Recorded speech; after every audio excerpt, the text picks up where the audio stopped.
अस्सलाम वालेकुम स्टूडेंट्स, उम्मीद है आप खैरियत से होंगे।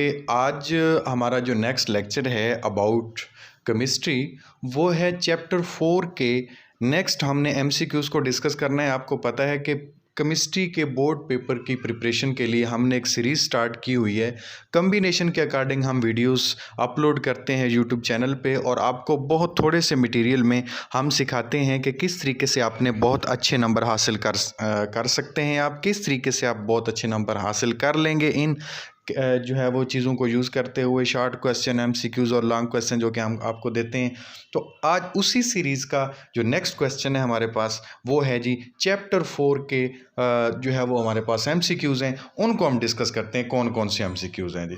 फर्स्ट एमसीक्यूज़ हमारे पास है, the strength of hydrogen bonding is 20 time less than covalent bond, 20 time more than covalent bond, 20 time less than ionic bond, 20 time more than ionic bond.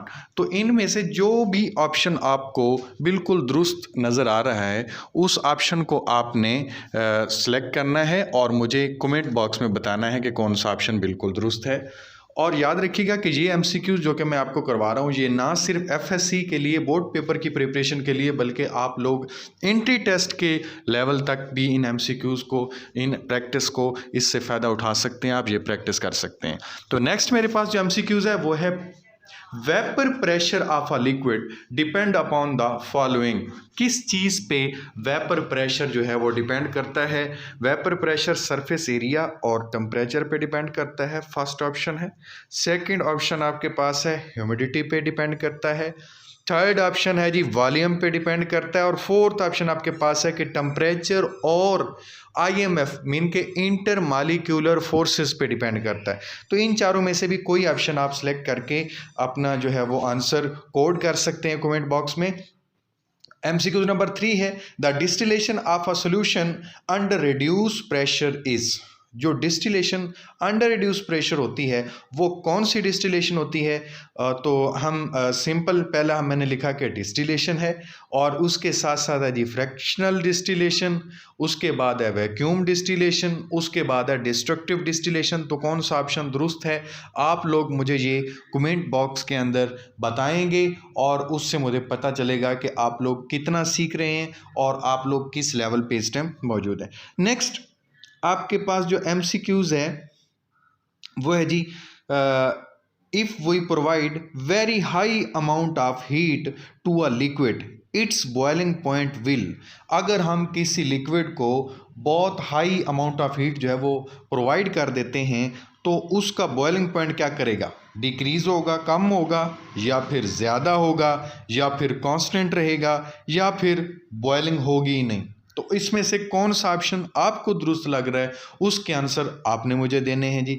Next हमारे पास जो एमसीक्यूज़ है वो है जी, the conversion of vapours back into their liquid state is called. Mean के हमारे पास एक liquid था, उसके वेपर बने हैं, और वो वेपर दोबारा से लिक्विड स्टेट में चेंज हो रहे हैं। इस प्रोसेस को हम क्या कहेंगे? सब्लिमेशन कहेंगे, फिल्ट्रेशन कहेंगे, कंडेंसेशन कहेंगे, या फिर हम इस प्रोसेस को इवेपोरेशन कहेंगे। कौन सा प्रोसेस आप, कौन सा नेम आप इस प्रोसेस को देंगे? इसके बाद बेटा मेरे पास जो एमसीक्यूज़ है वो है, which one is false for evaporation. Evaporation के लिए इनमें से कौन सा जो ऑप्शन है वो रॉन्ग है?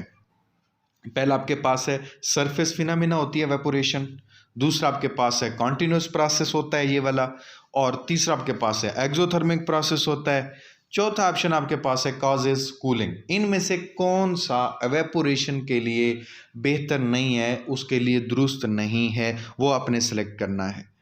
नेक्स्ट आपके पास है, nature of bonding effect the properties.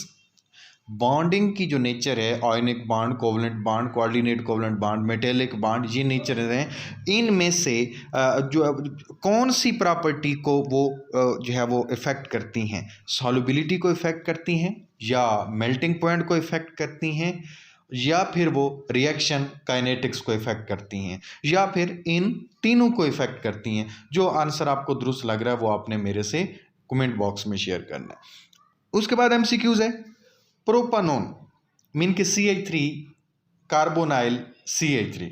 Propanone जो आपके पास है is miscible in water due to, propanone water के अंदर सॉल्युबल है, मिसिबल है उसके अंदर, वो किस वजह से है, उसकी कौन सी रीज़न है, उसकी पोलर नेचर उसकी रीज़न है, या फिर उसके अंदर हाइड्रोजन बॉन्डिंग है जिसकी वजह से वो उसके अंदर सॉल्युबल होता है, या फिर उसके अंदर डाइपोल डाइपोल अट्रैक्शन होती है जिसकी वजह से वो सॉल्युबल होता है, या फिर हम सारे के सारे ऑप्शन को दुरुस्त कहते हैं। तो कौन सा आंसर इसमें से, कौन सा ऑप्शन जो इनमें से है वो दुरुस्त है, वो आपने देखना है।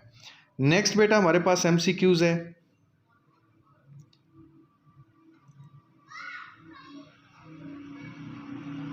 नेक्स्ट MCQs हमारे पास जो है वो है hydrogen bonding is involved in, hydrogen bonding involve होती है, किस चीज़ के अंदर इन्वॉल्व होती है, ये आपने बताना है। सॉल्युबिलिटी के अंदर, क्लींजिंग एक्शन के अंदर, बायोलॉजिकल मॉलिक्यूल में, या फिर ये सारे ऑप्शन आपके पास दुरुस्त हैं। तो इनमें से कौन सा ऑप्शन दुरुस्त है ये आपने मुझे बताना है कि हाइड्रोजन बॉन्डिंग किस ऑप्शन में जो है वो इन्वॉल्व हो रही है। नेक्स्ट MCQs आपके पास है बेटा, the strongest of hydrogen bond is, तो आप ये कह सकते हैं स्टेटमेंट को थोड़ा सा चेंज करें, ये स्टेटमेंट गलत टाइप हुई हुई है, the strongest hydrogen bond is, तो ये ऑफ यहाँ पे नहीं आना, the strongest hydrogen bond is. इसके बाद कौन सा जो है, कहाँ पे स्ट्रॉन्गेस्ट हाइड्रोजन बॉन्ड होता है, इस चीज़ को आपने देखना है। HF का हाइड्रोजन बॉन्ड स्ट्रांग होता है, OH के हाइड्रोजन बॉन्ड स्ट्रांग होता है, NH में हाइड्रोजन बॉन्ड स्ट्रांग होता है, या फिर OF के अंदर हाइड्रोजन बॉन्ड स्ट्रांग होता है। तो इनमें से आपने ये भी देखना है कि क्या हाइड्रोजन बॉन्ड इनके दरम्यान में होता भी है। तो बहरहाल इस चीज़ को बाद में डिस्कस करेंगे, पहले आपने ये देखना है कि किसके अंदर स्ट्रॉन्गेस्ट होता है, सबसे ज़्यादा स्ट्रांग कहाँ पे होता है।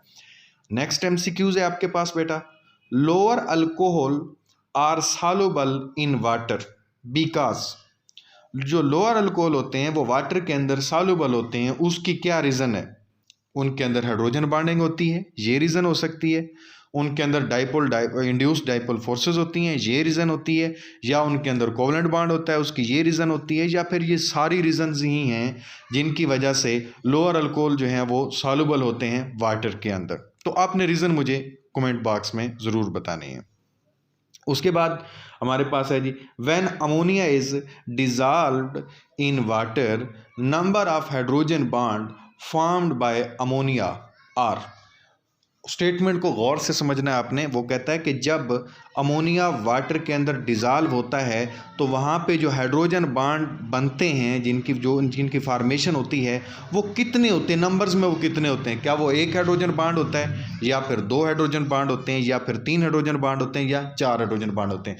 अब इनमें से आपने ऑप्शन को दुरुस्त को देखना। मैं थोड़ा सा हिंट यहाँ पे दे देता हूँ। जब आप हाइड्रोजन बॉन्डिंग को डिस्कस कर रहे थे वहाँ पे वाटर की एग्जाम्पल भी थी, क्लोरोफॉर्म की एग्जाम्पल भी थी, उसके साथ साथ अमोनिया की एग्जाम्पल भी थी, HF की एग्जाम्पल भी वहीं पे आपको मिली। तो ये तकरीबन क्वेश्चन आपके उन्हीं एप्लीकेशंस में से ज़्यादा MCQs बनते हैं, वहीं उनको आपने बहुत अच्छे से तैयार करना होता है।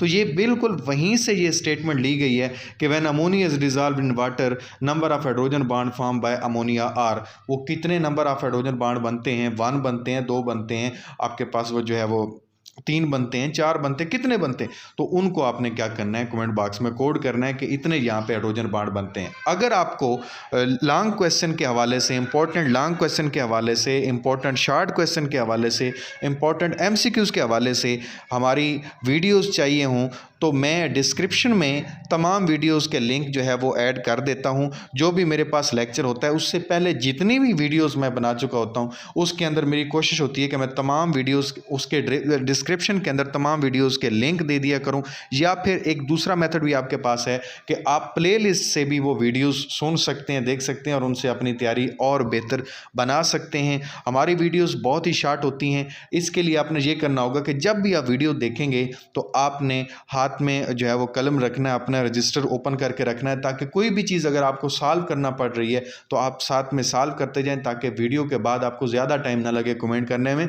आपने लाजमी कमेंट करना होता है। तो इस तरीके से क्या होगा कि आप जब प्रैक्टिस करेंगे तो उससे आपकी तैयारी दिन ब दिन बहुत अच्छी होती जाएगी। नेक्स्ट वीडियो तक के लिए इजाज़त दीजिए, दुआओं में याद रखिएगा। अल्लाह हाफिज़।